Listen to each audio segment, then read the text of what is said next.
You know what I've grown tired of? Having my empathy and morality questioned every time we need to have an important and difficult policy decision. And it seems like Tucker Carlson is too, because his debate a few years ago with Cenk Uygur of the Young Turks on the topic of immigration felt like a conversation that Cenk constantly tried hovering in the air instead of grounding it in facts and policy positions. When that happens, you're bound to be more preoccupied with clarifying your moral position than actually debating.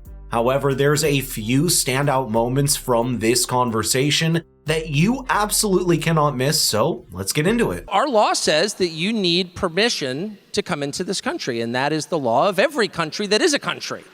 And without that, you're sort of not a country.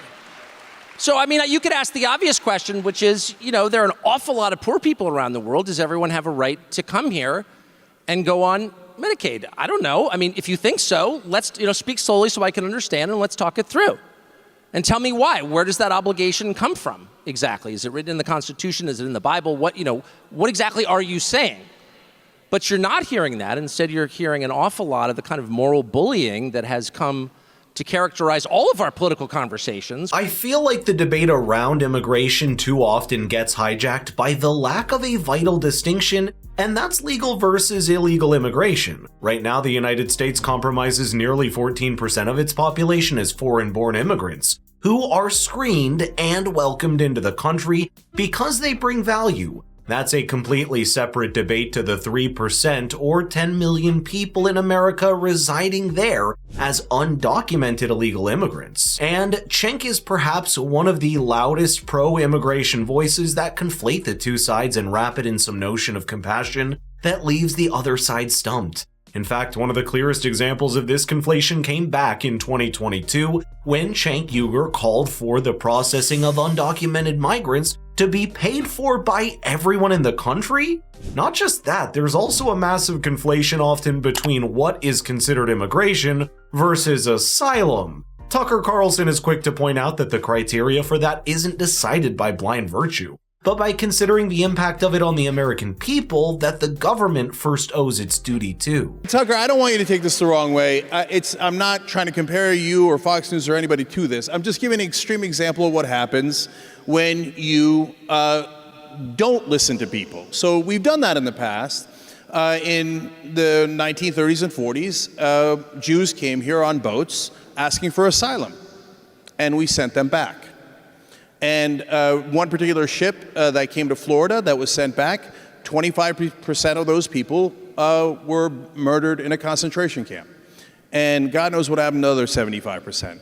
There's sometimes a good reason to hear them out. What? That has got to be the most outlandish comparison I've ever seen. The bar's nowhere near the same level as back in World War II. That's because the fact is that many of the migrants making their way into the United States are more so lured by the prospect of American life than escaping the economic deprivation back home. It has been often remarked about immigration that people vote with their feet, and even a cursory glance at the massive border crisis we're seeing right now in our South is an example of people all around the world looking to benefit from the opportunities and incentives that America offers. That's why the Border Patrol, especially in the Arizona desert, has been apprehending illegal migrants in the tens of thousands every single day, and they're not just coming from Mexico or South America, but all around the world, including South Asia, Africa, and the Middle East, with people trying to use the porous borders and lax immigration policies as a way to step foot inside the United States,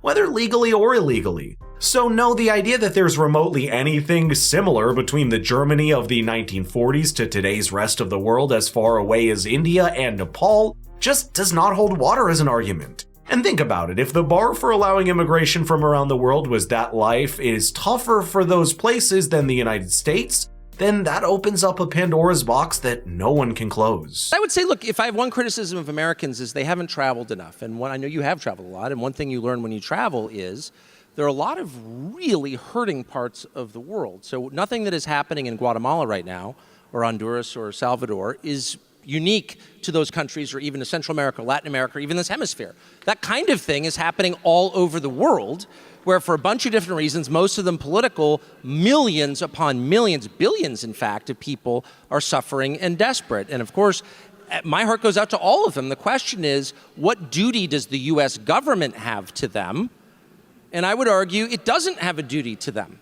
Okay? It has a duty to its own people. This is where it's so easy to misconstrue Tucker's words, "our people" is a phrase that can have many different connotations based on what you want to see in him. But many right-leaning individuals on this topic, including Tucker Carlson, have consistently had to make clear the definition, for it includes every citizen and every legal migrant into the country.